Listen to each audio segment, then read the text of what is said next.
Halo, selamat malam pemirsa. Kasus mutilasi di Mojokerto kembali membuka mata kita betapa kejahatan berbasis gender di Indonesia kian mengerikan.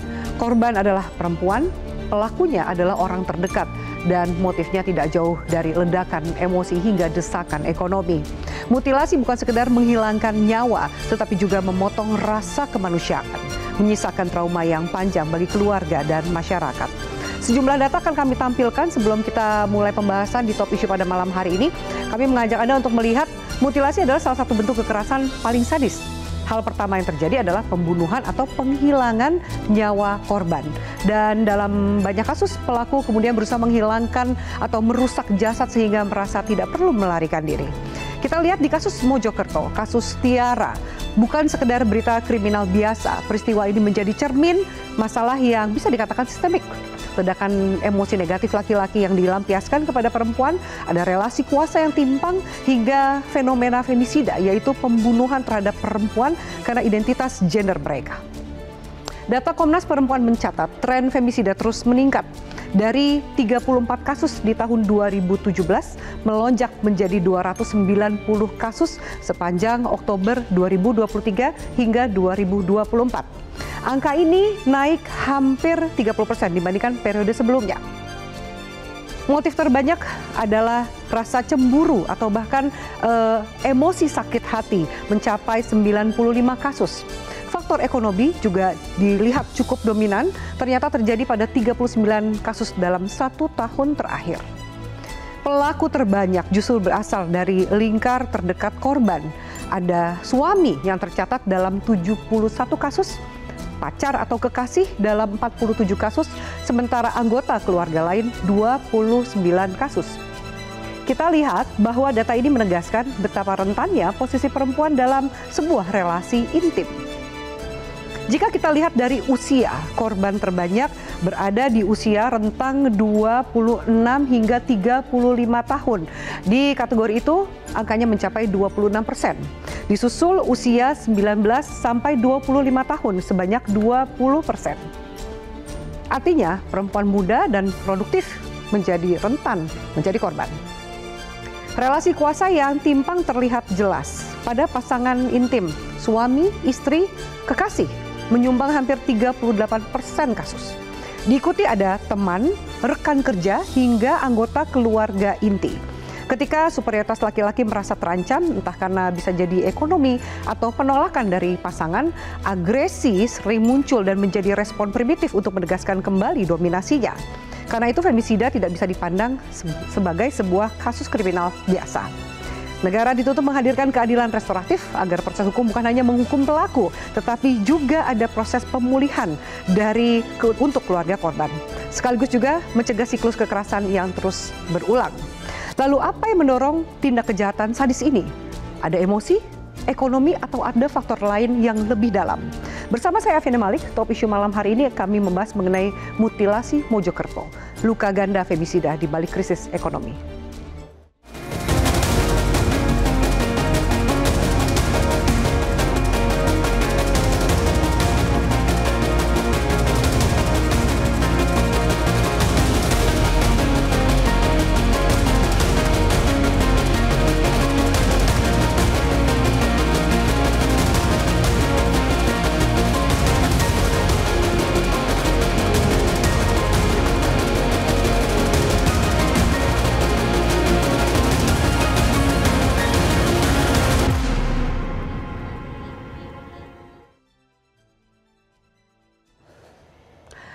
Dan bersama untuk membahasnya sudah hadir narasumber di studio Metro TV. Kami hadirkan psikolog forensik Mas Reza Indragiri. Mas Reza, selamat malam. Malam, terima kasih sudah hadir. Waalaikumsalam. Kami juga hadirkan Komisioner Ketua Divisi Pemulihan Komnas Perempuan, Mbak Yuni Asrianti. Mbak Yuni, selamat malam.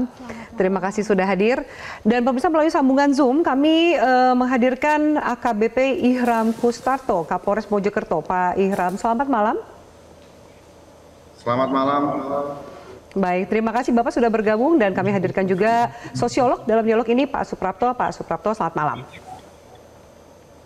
Selamat malam. Baik, saya akan bertanya kepada Pak Kapolres Mojokerto terlebih dahulu. Pak Ihram, bisa Anda jelaskan juga untuk berbagi informasi terkini. Jadi Sebelumnya, Pak, apa yang menjadi motif pelaku ini melakukan kejahatan begitu sadis terhadap orang dekat ya? Pada saat ini bisa dikatakan pasangan ya, seperti itu, Pak. Apa penjelasan dari pelaku?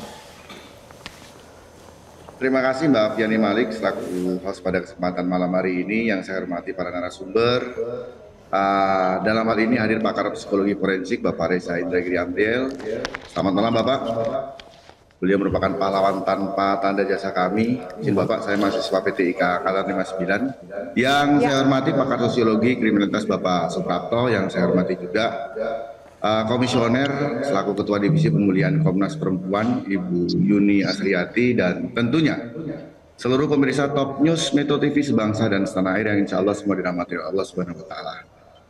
Dapat saya jelaskan pada kesempatan kali ini, adapun yang menjadi motif pelaku melakukan pembunuhan adalah faktor kekesalan dan emosi yang menumpuk terhadap perilaku korban. Di sini signifikan sekali, kenapa? Karena setelah sekian lama tinggal bersama, ternyata menumpuk rasa kekesalan yang cukup membuat pelaku ini merasa terbebani dengan perilaku ataupun dari sudut pandang perekonomian dan lain sebagainya. Dan tentunya pemicunya pada saat itu adalah pada kegiatan malam hari itu sudah beraktivitas di luar, kemudian kembali ke rumah, namun tidak segera dibukakan pintu. Setelah dibukakan pintu, terjadilah peristiwa sebagaimana sudah saya jelaskan sebelumnya. Dan yang menjadi motif pelaku melakukan mutilasi adalah tentunya mutilasi itu dilakukan untuk menghilangkan barang bukti dan menghilangkan petunjuk agar tidak diketahui oleh pihak kepolisian. Tapi ingat, tidak ada kejahatan yang sempurna, artinya tidak ada kejahatan yang tidak meninggalkan jejak. Sekecil apapun jejak itu, tugas kami adalah membuat terang tindak pidana tersebut. Demikian Pak Monica. Baik, Pak Hiram, tadi Anda katakan salah satu motifnya adalah emosi yang menumpuk, lalu kemudian perilaku korban yang memancing emosi dari pelaku. Bisa Anda jelaskan kurang lebih perilaku korban ini seperti apa? Karena kalau kemudian kita runut dari versi kepolisian, ini kan kejadian malam itu karena tidak dibukakan pintu oleh korban. Tapi sebelumnya apakah memang cekcok sudah terjadi antara pelaku dan korban? Seperti apa yang bisa Anda gambarkan lebih jelas? Terima kasih Mbak Fiani. Dapat saya jelaskan di sini tentunya perilaku korban sebagaimana serangkaian tindakan dari korban yang membuat kesal, yang tentunya dalam pemeriksaan, berita acara pemeriksaan sudah kami lakukan pemeriksaan terhadap pelaku ataupun para saksi-saksi yang menyertai, yang dalam hal ini dengan segala hormat saya jelaskan dari sudut pandang penegakan hukum saja, karena dalam kode etik pemeriksaan dan berkas perkara tersebut tentunya kami mendapatkan serangkaian literatur yang nanti akan kita buka dalam persidangan. Namun demikian, sebelumnya saya sampaikan terima kasih dari sudut pandang penegakan hukum terhadap tindak pidana pembunuhan yang disertai mutilasi ini. Tentunya kita sepakat bahwa perilaku ini merupakan sebuah perilaku tercela. Tugas kami adalah membuktikan tindak pidana tersebut. Sedangkan dari sudut pandang perilaku yang dilakukan oleh pelaku, tentunya ada pendekatan keilmuan yang lebih bisa mengurai, yaitu misal keilmuan psikologi forensik. Mungkin nanti dosen saya Pak Reza lebih bisa menjelaskan. Kemudian saya sampaikan juga dari sudut pandang korban pun demikian, ada pendekatan keilmuan yang lebih bisa mengurai, lebih bisa menjelaskan, yaitu keilmuan viktimologi yang terangkum di dalamnya pada keilmuan sosiologi kriminalitas. Tapi ingat Mbak, dari peristiwa tindak pidana pembunuhan disertai dengan mutilasi ini, kami mencoba mengurai dari sudut pandang penegakan hukum, yang tentunya kami sangat berharap dari penghukuman nantinya yang dapat memberikan efek jera kepada pelaku ataupun para calon pelaku. Sebagaimana Cesaria BK dan Jeremy Bentham dalam Deterrent Effect Theory menjelaskan, untuk memberikan efek jera ada tahapan penghukuman, mulai dari denda, kurungan, sanksi sosial, bahkan tidak menutup kemungkinan hukuman mati sebagaimana. Pak Hiram, kita tarik sedikit penjelasannya ke kronologi dan juga keterangan dari pelaku. Apakah pembunuhan itu sudah direncanakan sebelumnya atau terjadi spontan karena percekcokan di malam hari? Tentunya tugas kami di sini adalah membuat terang tindak pidana tersebut. Dari serangkaian tindakan yang dia lakukan dari peristiwa malam itu, dapat kami sampaikan pada kesempatan kali ini, tentunya kami akan terus berkoordinasi dengan para ahli berdasarkan keterangan dalam keahliannya nanti. Bagaimana peristiwa pada malam itu pelaku sudah menyimpan rasa dendam yang berkelebihan, sudah punya rencana yang tidak terlaksana, Dan pada malam hari itu rencana yang tertunda dilakukan dengan ke dapur terlebih dahulu, mengambil sebilah pisau, kemudian menusukkan. Dan tentunya terhadap sekelumit yang saya sampaikan ini, kami akan melakukan pendalaman. Saya mohon doanya, saya lakukan pemeriksaan maraton dan segera saya lengkapi berkas perkara ini. Dan apabila sudah lengkap, kami akan limpahkan kepada jaksa penuntut umum. Dan saya minta tolong, melalui kesempatan ini, mari sama-sama kita kawal kasus ini sampai dengan sidang pengadilan nanti. Mohon izin. Kalau Anda katakan tadi pelaku mengambil pisau, berarti sudah bisa dikatakan sudah ada niatan membunuh. Apakah memutilasi juga termasuk dari bagian rencana pelaku? Baik, terima kasih. Terhadap hal tersebut, tugas kami adalah mengurai, memperdalam dengan serangkaian tindakan penyidikan yang dilakukan oleh penyidik. Terhadap putusan nantinya, mari sama-sama kita kawal. Kami akan mempersangkakan dengan perilaku tersebut tentunya terhadap pasal yang sekiranya tepat terhadap perilaku yang dia lakukan. Baik itu 340 dan atau 338 terhadap apa yang dilakukan oleh pelaku. Saya mohon doanya, semoga putusannya nanti sesuai dengan apa yang menjadi peristiwa atau pelaku yang dilakukan oleh pelaku tersebut. Mohon izin. Baik, Pak Ihram, terima kasih banyak sudah bergabung di Top Issue pada malam hari ini. Kita kawal bersama perkembangan dari kasus ini. Selamat malam. Ya, baik. Saya akan ke Mas Reza. Mas Reza, dari psikologi forensik, mungkin tadi memang kurang jelas ya. Saya mencoba untuk melihat apakah kemudian pembunuhan dan mutilasi itu terencana atau tidak, ada latar belakang relasi antara pelaku dan korban seperti apa gitu. Dari informasi yang bisa didapatkan, bagaimana Anda melihat kasus ini? Karena bisa dikatakan ini sangat sadis, kemudian korban dipotong hingga puluhan bagian, sangat meresahkan juga bagi perempuan. Bagi perempuan, tidak hanya bagi perempuan, sesungguhnya juga merisaukan bagi laki-laki. Ini perbuatan yang jahat yang sudah barang tentu pelakunya harus dimintai pertanggungjawaban. Terlepas apakah ada unsur peringan, unsur pemaaf itu soal lain, tapi harus dibawa ke ranah pidana. Namun izinkan saya untuk tidak begitu bersepakat dengan penggunaan istilah femisida. Yang saya pahami, sebutan femisida bukanlah pembunuhan terhadap kaum perempuan dikarenakan faktor A, B, C dan seterusnya.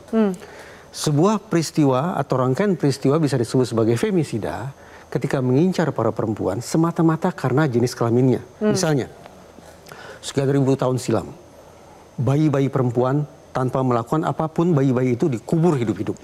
Ini menunjukkan bahwa kenapa orang membunuh bayi perempuan adalah semata-mata karena jenis kelaminnya. Sementara dari peristiwa ini, sepanjang yang saya bisa simak dari penjelasan Pak Kapolres tadi, ternyata ada sebab musabab kenapa terjadi gesekan yang sedemikian tajam. Demikian pula dalam potret Komnas Perempuan tadi saya coba cermati, ada sekian faktor, lagi-lagi ada sekian banyak penyebab, ada sekian banyak motif yang menyebabkan kenapa kemudian perempuan dihabisi. Menjadi korban. Benar bahwa yang menjadi korban adalah perempuan. Benar, ada yang kehilangan nyawa adalah perempuan. Tetapi mereka dihabisi bukan karena jenis kelaminnya. Di masa kini misalnya, ada pembunuh berseri yang namanya adalah Ted Bundy. Kalau ditanya kepada Ted Bundy, kenapa kamu menghabisi perempuan? Perempuan sudah menyakiti hati kamu? Jawabannya tidak. Apakah perempuan sudah merampok harta kamu? Jawabannya tidak. Kenapa kamu membunuh perempuan sekian banyak? Karena saya benci perempuan. Kalau itu penjelasannya, maka sudah itu adalah femisida. Tapi kalau ternyata sekali lagi ada sebab musabab, ada faktor pemicu, ada faktor dalam dan seterusnya, menurut saya tidak tepat disebut sebagai femisida. Nah, jadi ini kejahatan yang kemudian perempuan menjadi korban, tapi tidak masuk dalam kategori lagi pula, dalam cermatan saya, istilah femisida itu tidak sungguh-sungguh netral gender. Saya balik, adakah istilah spesifik yang dikenakan kepada laki-laki yang dihabisi? Tidak ada, walaupun sesungguhnya ada, yaitu androsida. Namun istilahnya tidak laris. Itulah sebabnya saya katakan sesungguhnya istilah femisida akan kita sikapi sebagai sebuah istilah ilmiah, atau lebih sebagai sebuah terminologi politik gender. Saya khawatir ini lebih sebagai politik gender. Mari kita bandingkan misalnya dalam jumlah dan skala yang jauh lebih masif. Pembantaian alias genosida di Srebrenica. Apa yang terjadi? Serbia mengumpulkan orang-orang Bosnia, dipilah perempuan sebelah sana, laki-laki baik dewasa maupun anak-anak sebelah situ. Dan apa yang dilakukan terhadap laki-laki dihabisi semuanya. Di Rwanda begitu juga. Ini menunjukkan bahwa sekali lagi ada sesungguhnya istilah androsida, yaitu pembunuhan yang dilakukan semata-mata terhadap laki-laki karena jenis kelaminnya. Tapi apakah istilah itu lagi-lagi laku?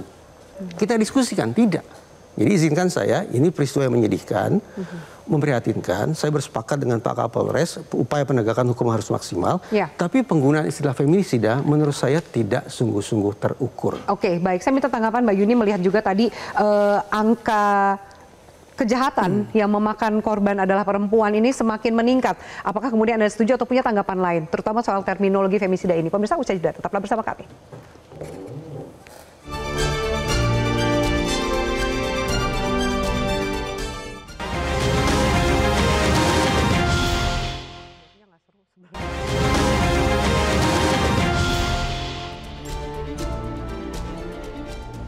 Ya, baik, kami lanjutkan. Mbak Yuni, tanggapan Anda seperti apa? Mungkin sedikit menanggapi tadi soal term femisida ini.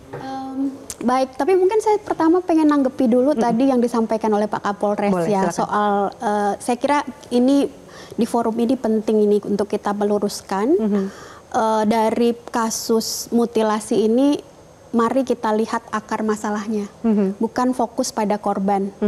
Jadi narasi-narasi bahwa oh ini karena korban banyak menuntut. Oh ini korban gaya hidupnya hedon, oh ini korban yang terlalu banyak meminta kepada si pelaku gitu, sehingga kemudian sah bagi pelaku untuk melakukan tindakan tersebut. Saya kira narasi-narasi ini harus kita luruskan dulu ya. Apapun alasannya, apapun tuntutan dari si korban, apapun situasinya, tindakan pembunuhan, apalagi dengan cara yang sangat-sangat sadis seperti mutilasi ini tidak dibenarkan. Saya kira mari kita fokus dulu ke akar masalahnya. Jadi tidak dulu membicarakan oh ini karena korbannya begini, motifnya karena korbannya begini, karena korbannya begini. Berulang kali sebenarnya tadi disampaikan oleh Pak Kapolres bahwa emosi yang tertahan karena perilaku korban seperti itu ya. Ya, itu. Dan narasi publik saya kira juga banyak ya yang beredar seperti itu. Itu perlu kita luruskan dulu. Dari sini sebenarnya juga dari narasi yang menyampaikan bahwa oh ini karena korban yang terlalu banyak menuntut, korbannya terlalu bergantung sama si pelakunya dan sebagainya, itu kita sebenarnya bisa lihat bahwa ada problem serius di sana. Satu, problem ketergantungan, yang kedua problem relasi kuasa di sana gitu. Sehingga kemudian tiba-tiba si pelaku mungkin spontan dia melakukan pembunuhan, penusukan itu dan langsung mengakibatkan korbannya mati gitu kan. Tapi pertanyaan kita, apa yang mendasari orang bisa melakukan itu kepada pasangannya? Kan? Ini kan pasti ada penaklukan, ada prasangka, ada relasi, ada penguasaan, ada dominasi di sana gitu. Yang kalau kita masuk kepada definisi dari femisida tadi yang disampaikan oleh Pak Indra, spektrum femisida saya kira bukan hanya motif-motif misoginistik ya, seperti menyasar gender. Abad pertengahan di mana anak perempuan dibunuh hidup-hidup, dikubur hidup-hidup gitu. Femisida saya kira UN Women, UNODC sudah punya definisi yang cukup strict soal apa itu femisida gitu. Femisida setahu saya lawannya bukan androsida tapi homicide itu Pak. Saya kira femicide itu dalam bahasa Inggris itu muncul persis sebenarnya mau mengcounter fenomena homicide itu, pembunuhan yang dia termnya lebih umum, yang kemudian didekati dengan pendekatan yang lebih umum, tapi tidak melihat misalnya dinamika yang menyebabkan kenapa pembunuhan terhadap perempuan itu terjadi.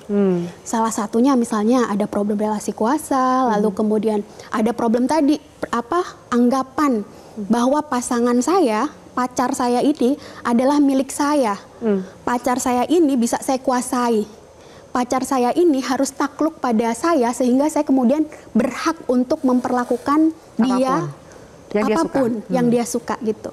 Nah, femicide ini spektrumnya seperti itu gitu. Jadi problemnya ada ketidaksetaraan dan diskriminasi gender, ada ketimpangan relasi kuasa yang kemudian berdinamika di sana dan akhirnya berkontribusi pada faktor kenapa orang akhirnya melakukan tindakan ekstrim pembunuhan terhadap perempuan. Di kasus Mojokerto ini apa Anda lihat akar masalahnya? Saya kira begini, yang pertama tadi seperti yang Mbak Afi sudah sampaikan di data-data ya. Satu, ini ada relasi intim ya.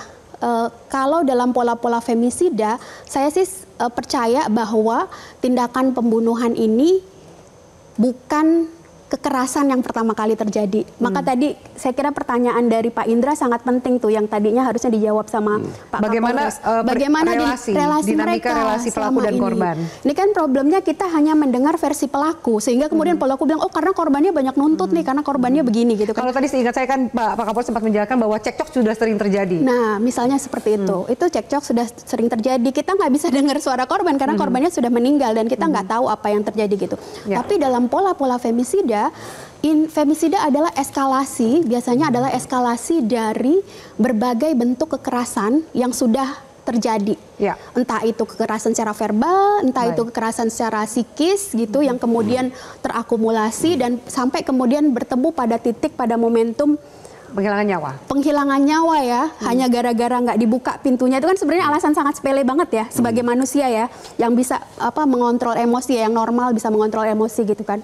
Lalu kemudian itu memicu itu semua gitu. Jadi spektrumnya saya kira sudah sangat berkembang femicide, bukan hanya alasan motif-motif misoginistik gitu kan. Terus politik itu? Dan itu juga sudah diakui ya, karena seperti UN Women, UNODC juga sudah memakai, dan di negara lain juga sudah mengakui. Pembunuhan terhadap perempuan itu dilakukan juga oleh perempuan, bisakah disebut sebagai femisida? Saya kira itu akan bergantung juga nanti situasinya, jadi relatif, motifnya seperti apa, relasi antar personalnya itu seperti apa ya. Baik. Dan lagi pula ketika terjadi pembunuhan perempuan oleh perempuan, bagaimana kemudian kita memetakan relasi kuasanya? Ini hanya sebatas pertanyaan-pertanyaan aneh di kepala saya, untuk sekali lagi menakar tepatkah kita gunakan istilah femisida untuk sebuah pidana yang menurut saya konvensional.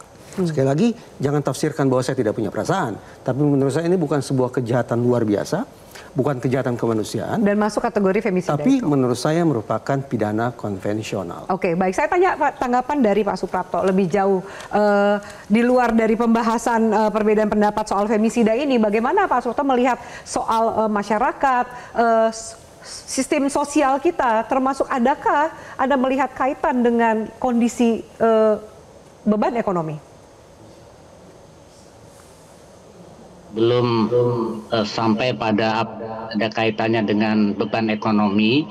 Perlu saya sampaikan bahwa orang yang mengalami beban ekonomi kan tidak hanya 1-2 ya, tetapi juga tidak semua yang mengalami beban ekonomi itu mempunyai tindakan-tindakan kekerasan yang sampai pada pembunuhan, dan ini sangat memprihatinkan sampai pada melakukan mutilasi. Jadi ada faktor yang dimiliki oleh pelaku ini, bahwa dia antara lain tidak memiliki kemampuan untuk mengendalikan dirinya.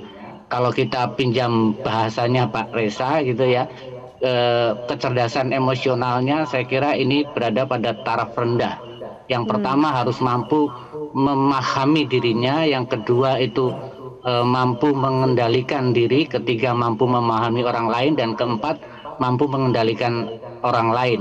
Nah, dia ini, si pelaku ini tidak memiliki kemampuan untuk mengendalikan dirinya ketika dia merasa ada sesuatu yang mengganjal dalam relasi hubungan antara dia dengan pasangannya ini. Jadi kalau secara sosiologis saya melihat bahwa pertama itu tadi dia tidak memiliki kemampuan mengendalikan dirinya, dan apa yang juga tadi disampaikan oleh Bu Yuni saya kira juga bisa kami sepakati, bahwa ada sifat ataupun yang dimiliki oleh si pelaku ini, bahwa dia merasa, oh saya harus kuat, saya harus bisa menentukan. Jadi intinya bahwa dia ini selain memiliki juga rasa ketergantungan, tapi dia juga termasuk orang yang sebetulnya relasi ataupun interaksi dengan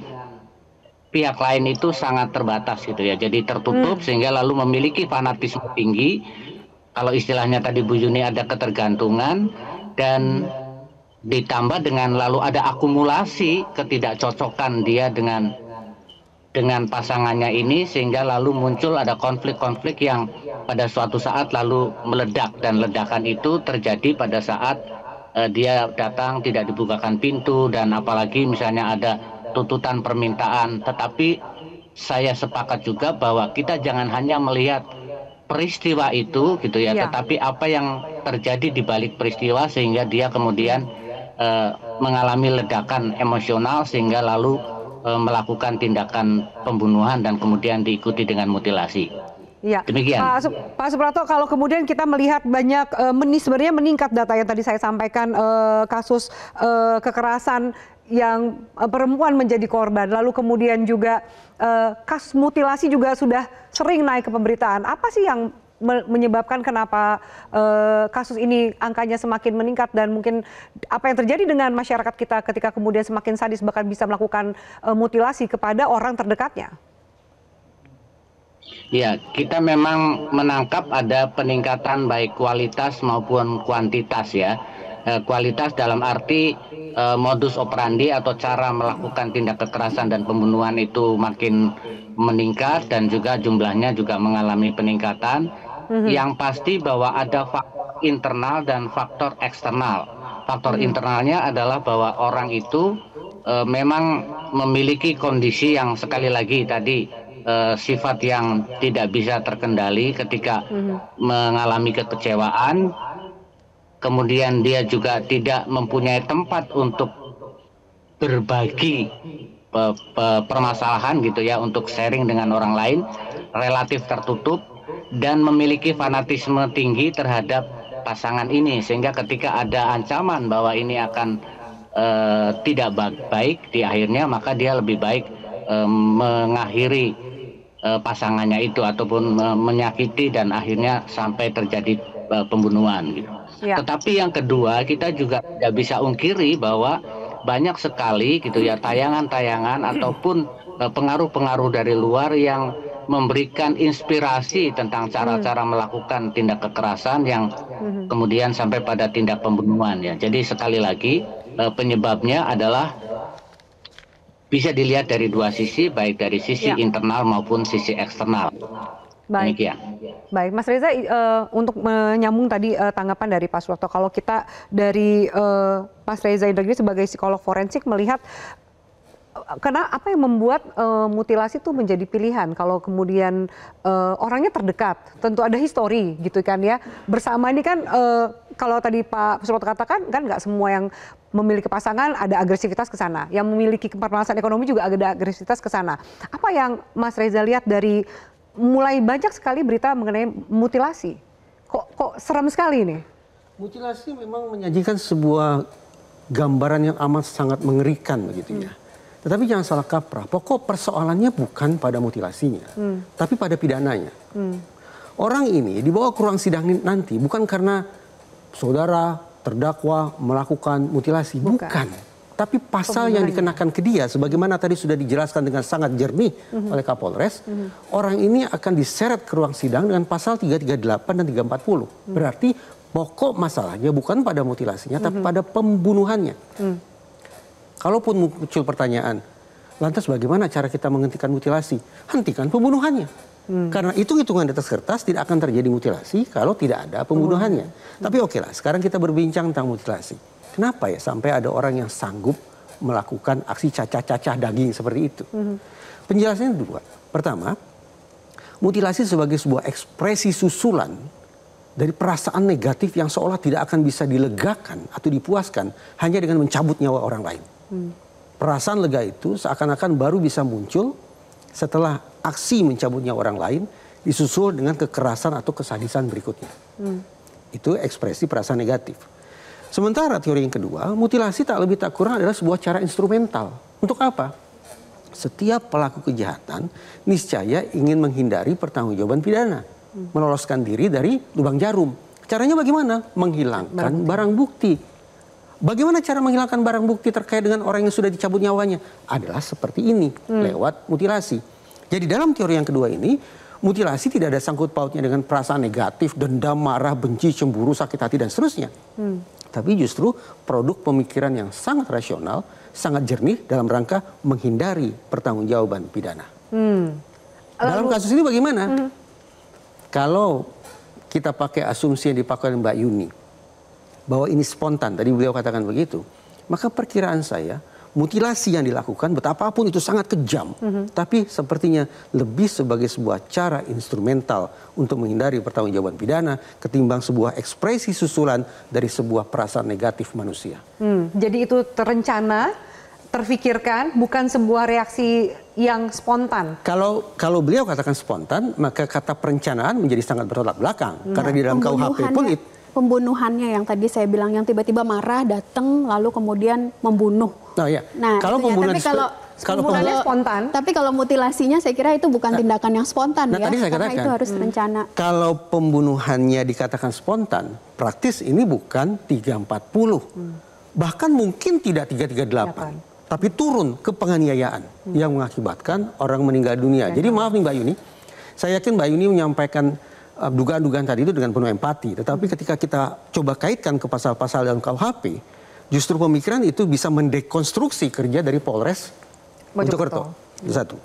Sementara mutilasinya saya sepakat, itu membutuhkan sebuah upaya, membutuhkan waktu, membutuhkan kalkulasi dan seterusnya. Nah, tapi sekali lagi pokok persoalannya saya lihat bukan pada mutilasinya, tapi pada pembunuhannya. Penghilangan nyawanya. Baik. Penghilangan nyawanya. Mbak Yuni mau menambahkan? Iya, mungkin saya mau meluruskan ya.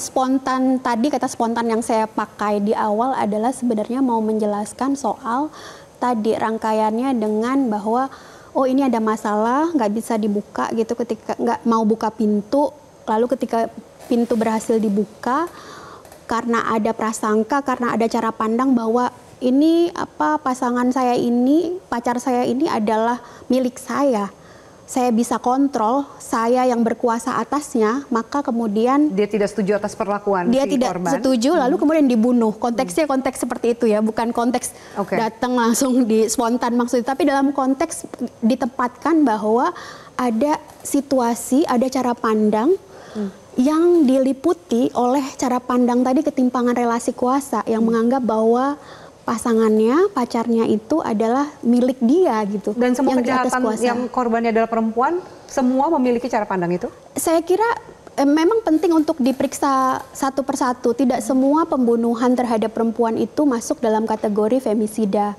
Terakhir misalnya yang ibu-ibu di mana ya, Jawa Barat gitu yang dibunuh oleh PRT yang tinggal bekerja di rumahnya gitu kan, itu tentu saja dia bukan femisida gitu, karena nggak ada soal relasi kuasa, ketimpangan relasi kuasa, nggak ada persoalan diskriminasi yang terjadi di sana. Itu nggak semua pembunuhan terhadap perempuan itu dikategorikan sebagai femisida. Apakah bisa dikatakan sebagian besar berkaitan dengan relasi kuasa? Bisa jadi gitu, tapi kita mesti cek memang satu persatu. Saya kira itu pentingnya, makanya Komnas Perempuan salah satu hal yang kita juga dorong kepada pemerintah adalah kita punya Femicide Watch itu ya. Femicide Watch ini salah satunya adalah soal data. Pentingnya punya data terhadap kasus-kasus pembunuhan terhadap perempuan, sehingga kita tahu bahwa pembunuhan ini masuk dalam kategori femisida atau bukan. Karena femisida ini bisa dicegah, Mbak. Bisa dicegah? Femisida bisa dicegah karena femisida ini sebenarnya akarnya adalah soal kekerasan terhadap perempuan yang terus berulang, yang dinormalisasi gitu, yang kemudian dia terekskalasi menjadi pembunuhan. Oke, baik. Nanti kami harus jeda pemirsa, kami lanjutkan sejauh mana faktor ekonomi juga menjadi faktor yang diikutsertakan dalam sebuah peristiwa pembunuhan atau kekerasan berujung perempuan sebagai korban. Usai jeda pemirsa, tetaplah bersama kami.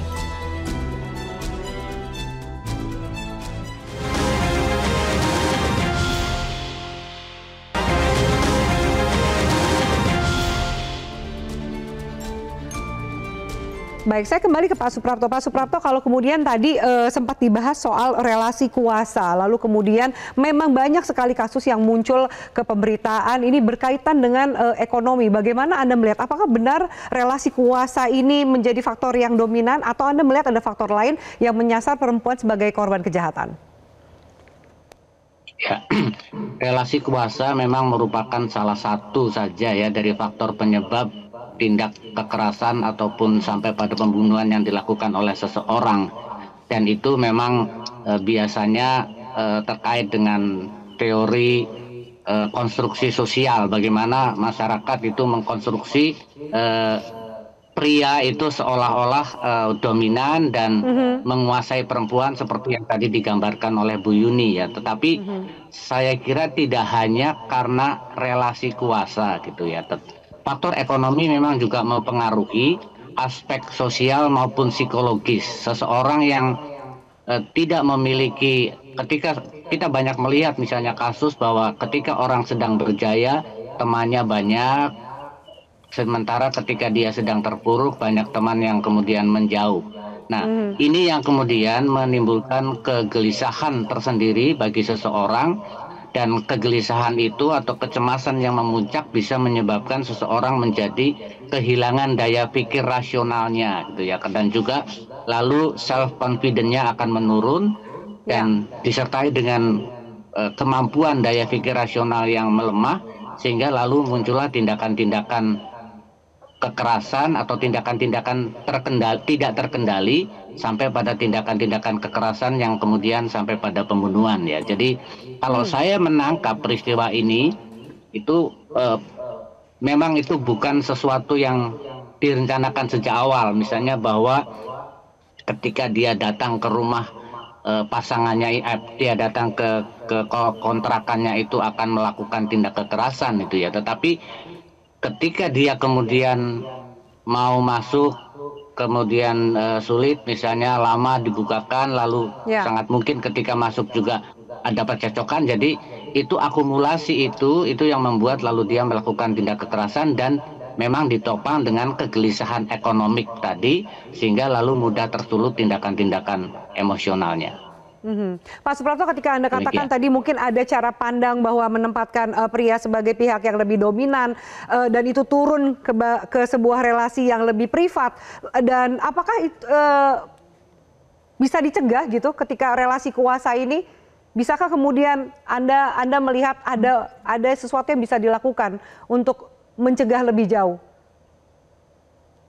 Ya, sebetulnya fenomena ataupun gejala bahwa seseorang itu mempunyai kecenderungan dominan ya, mendominasi pasangannya ataupun mendominasi orang lain itu sudah bisa tertangkap sebetulnya di saat mereka melakukan interaksi berulang. Dan kalau misalnya di antara dua itu bisa saling memiliki kemampuan kendali gitu, saya kira itu memang bisa dicegah. Tetapi kadangkala meskipun pasangan ini tahu bahwa aktivitas hubungan intim atau berpacarannya itu sudah mengarah kepada hubungan yang seperti toksis gitu ya, sudah ibarat racun gitu, tetapi kadangkala karena ada ketergantungan, kemudian juga ingin menjaga martabat agar tidak menjadi omongan orang, misalnya putus, atau apalagi sudah satu rumah, sehingga si perempuan ini menjadi bargaining positionnya itu kalah gitu. Tetapi kalau misalnya saya tidak hanya perempuan, itu bisa juga terjadi pada laki-laki ya. Saya sepakat dengan Pak Reza, karena tindak kekerasan itu bisa laki-laki terhadap laki-laki, laki terhadap perempuan, sebaliknya, dan perempuan terhadap perempuan. Nah, ketika bargaining positionnya ini sudah tidak imbang gitu ya, seperti juga kalau tadi pinjam, tidak ada kesetaraan, kesetaraan kekuatan untuk menguasai satu sama lain, itu memang tidak mudah untuk dicegah. Tetapi kalau masing-masing itu mempunyai kekuatan bahwa saya bisa kok lepas dari orang ini gitu, karena misalnya ini sudah bukan hubungan yang sehat lagi, tetapi sudah lebih bersifat toksik gitu. Jadi sebetulnya bisa dicegah, hanya kadangkala orang selalu bersifat permisif terhadap apa yang dilakukan oleh pasangan. Baik Pak Suprapto, terima kasih banyak untuk diskusi kita di Top Show pada malam hari ini. Dan pemirsa kami akan jeda, kami minta tanggapan dua narasumber studio usai jeda. Tetaplah bersama kami.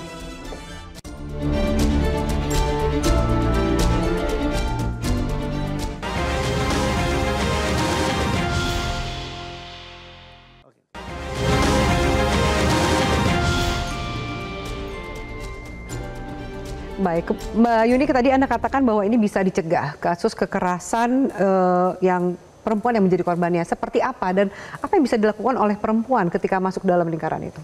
Yang pertama yang harus kita pahami sama-sama adalah bahwa femisida ini adalah kontinum dari kekerasan. Jadi dia puncak, makanya UN Women PBB itu menyebutkan dia adalah bentuk paling ekstrim dari kekerasan berbasis gender terhadap perempuan. Jadi dia puncak dari rangkaian-rangkaian kekerasan yang sudah terjadi.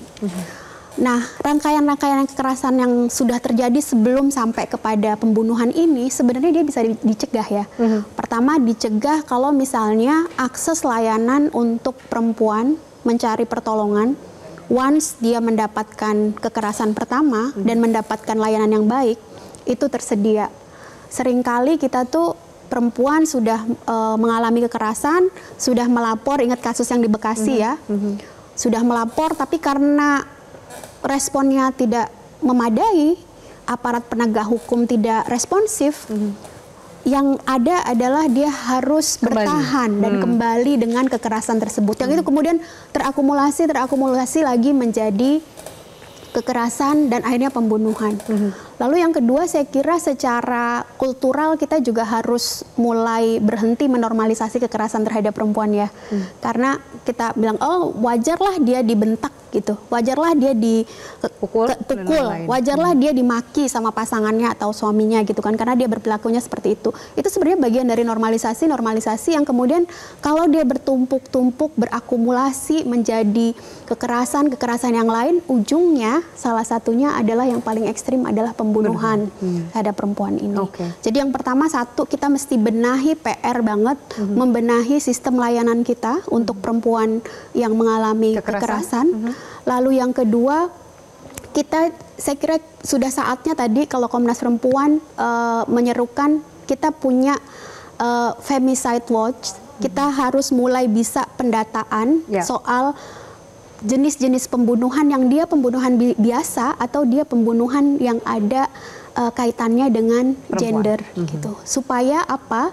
Supaya kemudian bisa diidentifikasi masalahnya dan kemudian bisa kita pecahkan sama-sama ya dari berbagai aspek. Perlindungan dan penanganan lebih jauhnya. Baik, Mas Riza silakan. Alkisah, zaman dulu ada istilah battered woman syndrome, sindroma perempuan teraniaya. Istilah ini digunakan untuk menunjukkan betapa beratnya nasib perempuan yang anggaplah memiliki kesedihan dan kesakitan ekstra ketika mereka dizalimi. Tapi tahun 2000-an, istilah battered woman syndrome diganti dengan istilah yang lebih netral, yaitu battered spouse syndrome. Istilah ini diangkat sebagai bukti bahwa ternyata yang bisa mengalami kesedihan dan kesakitan itu bukan hanya kaum Hawa, tapi juga kaum Adam.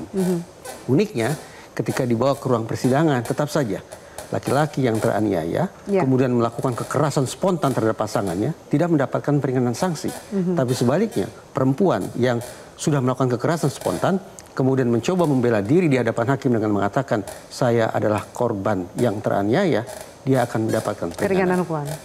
Artinya, lagi-lagi kita sesungguhnya bicara tentang hukum sebagai suatu mekanisme yang fair, yang menempatkan semua orang apapun jenis kelaminnya berada pada kedudukan yang setara, atau diam-diam sesungguhnya hukum mulai menunjukkan ketimpangan dengan berpihak ke sana dan menjauh dari sini.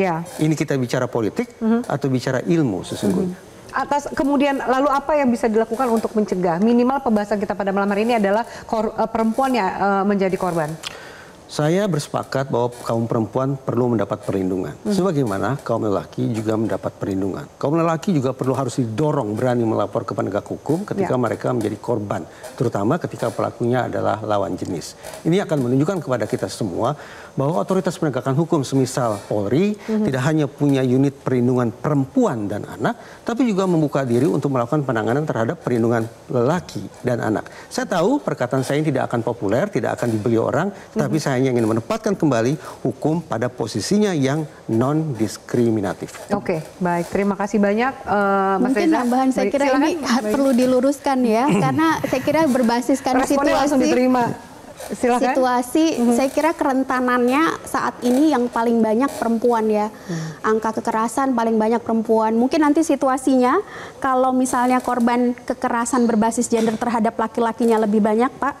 Ada itu Direktorat Perlindungan untuk laki-laki. Berarti bagusnya dibentuk juga Androsida Watch. Nah, karena kita berdasarkan pada fakta ya. Tentu saja kan apa yang kita Di situasi ini ketimpangan itu lebih merugikan perempuan. Lebih merugikan perempuan dan itu bukan berbasis asumsi ya, tapi dia berbasis data, berbasis fakta yang otoritatif, yang bukan omon-omon, sehingga kemudian memang responnya kenapa kemudian perlindungan perempuan itu menjadi satu isu yang urgen gitu, yang nggak kemudian bisa dikonter semata dengan oh ada perlindungan laki-laki gitu, nggak sesederhana itu. Baik, terima kasih Mbak Yuni, Mas Reza, Mas Prato, dan juga tadi ada Kapolres Mojokerto yang bergabung dalam diskusi ini. Kita lihat nanti pemirsa antara kekerasan berbasis gender dan juga krisis sosial ekonomi seperti apa langkah-langkah perlindungan, karena bukan lagi pertanyaan mengapa ini terjadi, melainkan langkah apa yang harus diambil untuk memberikan perlindungan dan juga menghentikan rantai kekerasan, terutama yang mengorbankan banyak perempuan.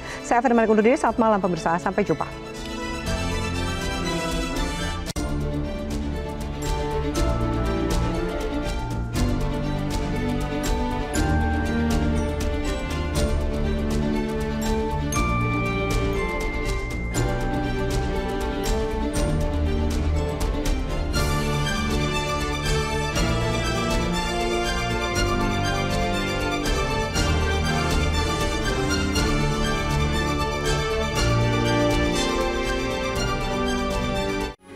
Metro TV. Jelajahi cara baru mendapatkan informasi. Download Metro TV Extend sekarang.